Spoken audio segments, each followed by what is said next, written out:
Salut à tous, on se rejoint aujourd'hui pour un nouveau test d'un téléphone ultra low cost. Alors promis, c'est le dernier. Voilà, j'ai fait 4 low cost d'affilée. Il y en aura, mais pas de suite. Là, ce qui arrive, c'est des milieux de gamme. Il y aura du haut de gamme aussi.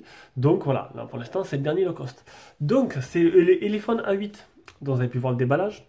Donc le téléphone, bon, je le vendrai sur le bon coin, hein, parce que les abonnés, ça n'intéresse pas trop ce genre de téléphone.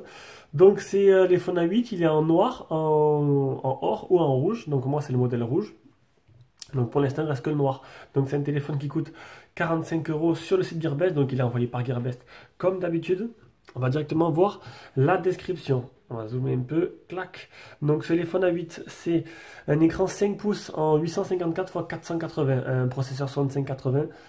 45 Go 3 quad-core, Android 7, appareil photo 5 à l'arrière, interpolé en 8 et 2 à l'avant, donc interpolé c'est la partie logicielle qui augmente le nombre de pixels. Et il fait seulement 2G, 3G et 3G toute bande. Allez, on passe directement au design. Design du téléphone, donc on a écran 5 pouces, on a l'appareil photo ici, le haut-parleur de tête, on a les boutons qui sont pas sur l'écran, qui sont juste en dessous là, voilà, c'est imprimé en argent. On a en dessous le micro. À l'arrière, on a une coque qui est... Ça a l'air d'être non, c'est du plastique. Tout en plastique. Mais bien foutu. Il est bien fini le téléphone. On a le capteur d'empreinte. On a un capteur d'empreinte pour seulement ce prix-là, donc c'est plutôt pas mal. Et il marche très bien, on verra tout à l'heure.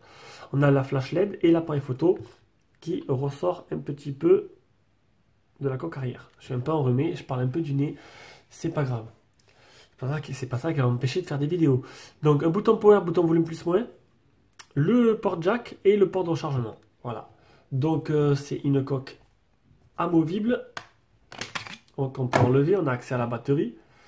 Ah d'ailleurs j'ai oublié de dire, ah je peux plus l'allumer, on verra tout à l'heure. Une nano SIM, une micro SIM, une carte SD et le capteur d'empreinte. D'ailleurs j'ai oublié de regarder. Donc la carte, on peut mettre une carte SD extensible jusqu'à 64 Go et la batterie elle est donnée pour 1800 mAh, ce qui est très peu. Les dimensions 14,28 sur 7,3 sur 9,6 mm d'épaisseur et pour un poids de 133 grammes.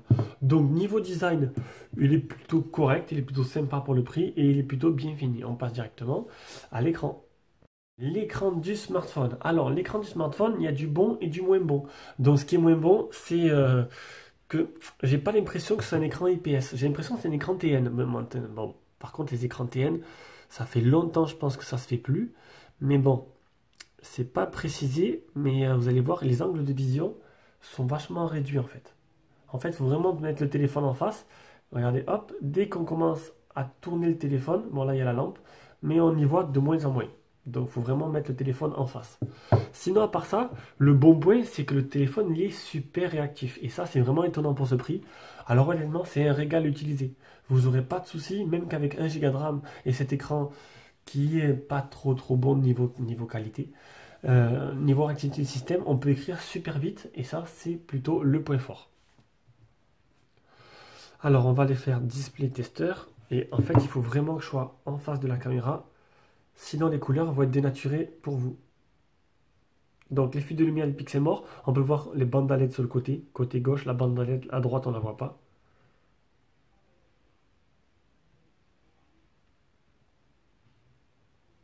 Vous avez vu là? Vous le voyez bien, la bande à LED. Sur le noir, hop, ça se voit aussi.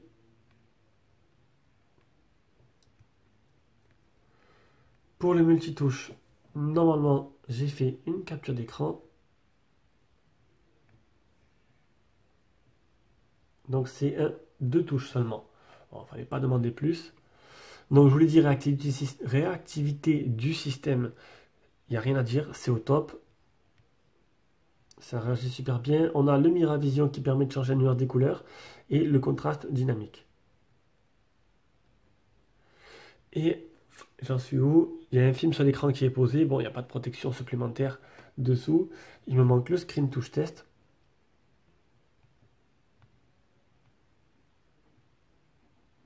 Que j'ai oublié d'installer. Bon, le screen touch test, ah non, il est là. Il est ici. Donc voilà. Donc, conclusion sur l'écran. Un écran angle de vision très réduit, mais un très bon écran, pas beau, mais belle, non, pas bon plutôt, excusez-moi. Un très bon écran. Niveau activité, là-dessus, il n'y a pas de problème. Ça réagit super bien. On passe à la partie logicielle. J'ai oublié de le dire, mais il y a un lien d'achat, comme à chaque fois dans toutes les vidéos que je fais. Quand on le fait avec moi et Jérôme, on met un lien d'achat directement en première ligne. Si vous voulez passer par ces liens, vous pouvez continuer. Hein. C'est Noël qui arrive, ça peut être un petit cadeau pour un adolescent ou une personne âgée, on ne sait jamais. Donc, partie logicielle, bon, c'est simple, hein. Il n'y a pas de fioriture, c'est Google No, sans le volet de notification, sans le volet Google No à gauche d'ailleurs. Enfin, c'est voilà, c'est Android Stock, tout simplement. Il y a les services téléphones qui ont été rajoutés. Et je crois que c'est tout. Et niveau fluidité, comme je vous l'ai dit, c'est le top. Voilà. Même qu'il n'y a que 1 Go de RAM, ça réagit super bien, super vite. J'ai jamais eu de ralentissement dessus. Et ça, c'est vraiment exceptionnel. Donc, les mises à jour. Il y a eu une mise à jour quand je l'ai démarré. Là, il recherche mise à jour le 10 octobre 2017. Donc, c'est assez récent. Donc, on est bien sur des téléphones A8. On a bien 1 Go de RAM et 8 Go de mémoire interne. Il reste 660 pour l'instant avec tout ce que j'ai installé. Donc vous pourrez installer toutes vos applications avant qu'on me pose la question.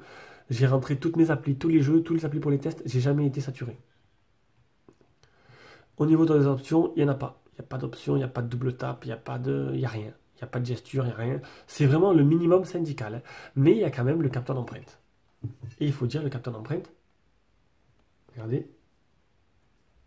Il marche extrêmement bien. Et ça, pour le prix, c'est vraiment. Quand je l'ai montré à quelques collègues, ils m'ont dit non, mais c'est un factice, pour le prix, c'est pas possible. Et non, il marche très bien le capteur d'empreinte.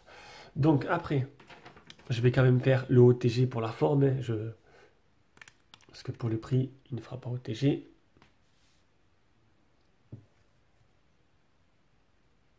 Voilà, il ne le fait pas. La certification Google. Alors, eh bien, vous allez voir que l'appareil est les non certifiés. Alors, est-ce que ça pose des problèmes? J'ai fait, je crois, une capture où j'ai carrément installé l'application Netflix. Elle est où? Ah non, je l'ai désinstallée. Je l'ai désinstallée, mais je vous ai fait une capture d'écran. Voilà. Netflix marche très bien là-dessus, il n'y a pas de souci. Donc, vous n'aurez pas de problème pour installer vos applications fétiches. Il me manque plus que l'anti-malware, il est là. Donc, la ROM, elle est propre.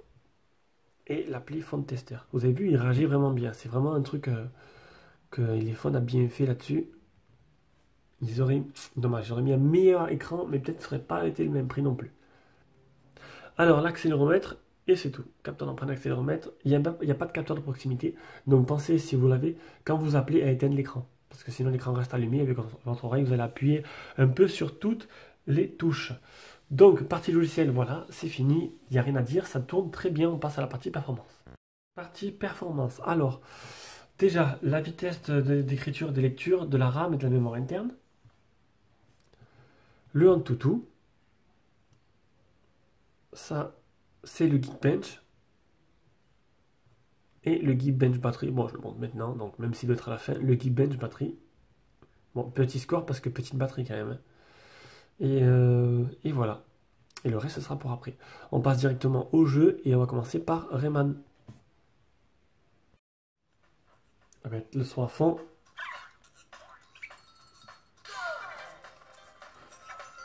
Vous avez vu, quand je filme, la qualité de l'écran fait qu'il y a des petites obscurités qui apparaissent sur l'écran. C'est vraiment dommage. Ça, c'est pas le téléphone. Hein. C'est vraiment l'écran du téléphone qui est un peu spécial. On va essayer de se mettre comme ça ou comme ça.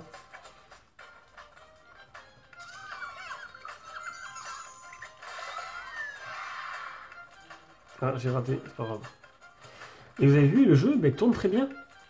Pas de problème pour jouer à Rayman. On va tester maintenant Real Racing 3. Le gyroscope, il marche très bien. Ou c'est l'accéléromètre plutôt.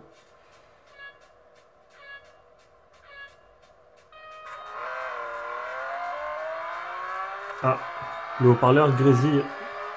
Oula, grésillement du haut-parleur quand il est à pleine puissance. Et bon, le jeu, voilà quoi. Le jeu. Désolé. Le jeu laguait quand même, pas mal. Hein. Donc, il faudra pas mettre de gros jeux. Le nombre de FPS, il doit être très très bas.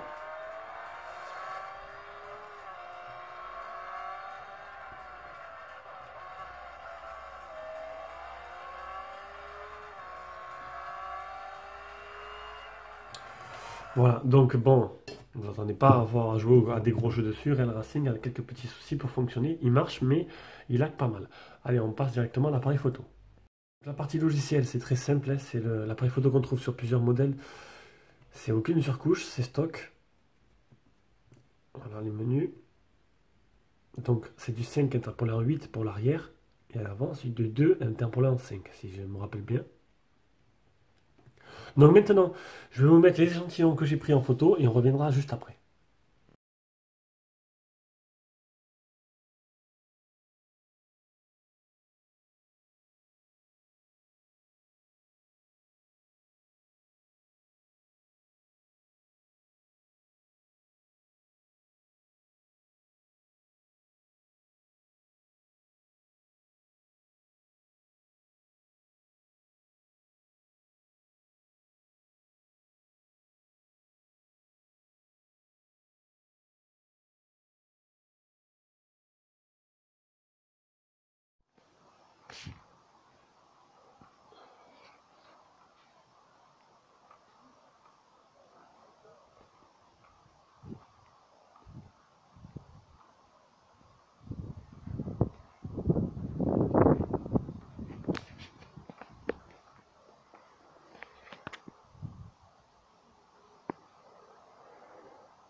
Bon, comme vous avez pu le voir, niveau qualité, c'est pas trop mal, hein. Pour le prix, je m'attendais à pire, franchement. La photo de nuit, bon, c'est pas trop ça. Il manque un peu de puissance. Le selfie, ça va. Les photos dehors aussi. Donc, c'est correct. Faut pas trop lui demander, mais c'est plutôt correct. On passe à la suite avec le GPS. Alors, le GPS, ben écoutez, il n'y a pas trop de soucis là-dessus non plus. Hop. Ah ben voilà, j'étais dessus. Donc le GPS 3 mètres, 10 satellites trouvés, 7 fixés. Donc un bon score et il marche plutôt bien, donc là-dessus il n'y a pas de problème. On continue et on passe directement avec la partie audio-vidéo. On va laisser YouTube. Donc qualité de communication, bon c'est correct aussi, c'est pas extraordinaire mais ça fait le travail. Abonnement, on va mettre une petite musique. Tac. Là c'est toutes les chaînes auxquelles je suis abonné. Hop. Allez, on va écouter une petite musique, voir ce que ça donne et après on va tester le port jack.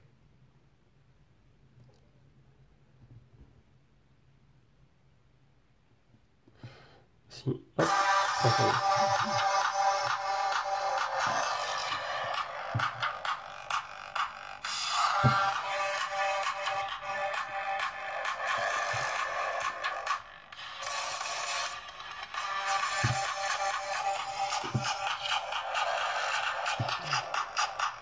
Eh, c'est plutôt pas mal, hein. On va dire que c'est encore correct. Bon, pas vraiment de gros défauts pour l'instant, mis à part l'écran, qui n'est pas vraiment un défaut, c'est bon, après on s'habitue, hein. Allez, on va tester.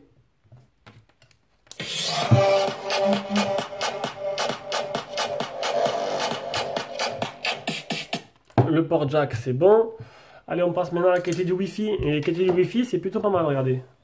Je suis à 4 bars au maximum. Bon, ça baisse par moment, mais voilà, je suis au taquet tout le temps. Donc là-dessus, c'est bon aussi. Bande 2G, 3G, donc 2G, 3G 100% compatible, toute bande française, donc là, c'est pas mal aussi. L'autonomie. L'autonomie qui peut être le deuxième petit point faible de ce téléphone, une batterie de seulement 1800 mAh. Je l'ai mesuré à, elle est où? Ici, 1719, donc ça correspond à peu près à ce qui a été annoncé. Donc 1800, c'est pas extraordinaire. Bon, la résolution n'est pas énorme du téléphone. Du coup, au niveau utilisation, alors, j'ai utilisé 86% en 12 heures. Après, 98% en 14 heures. Et 86% en 14 heures. Donc du coup, on est sur des... Ah, j'ai fait 3 jours. À moins que ça ce soit le premier jour, deuxième jour. Non, j'ai fait 2 jours. Donc celui-là et celui-là. Donc on a à peu près les mêmes scores, à peu près. Donc sauf que là, j'ai fait quand même un peu plus d'utilisation. J'ai plus bouffé la batterie que le deuxième jour. Bizarre, mais bon. Ça peut après, ça varie un peu ce que j'ai fait dans la journée. Donc une journée max, hein. Vous ne attendez pas à avoir plus. Ça sera une journée et puis il tombera en rade à la fin de la journée. Là, j'ai vraiment utilisé 2%, il restait.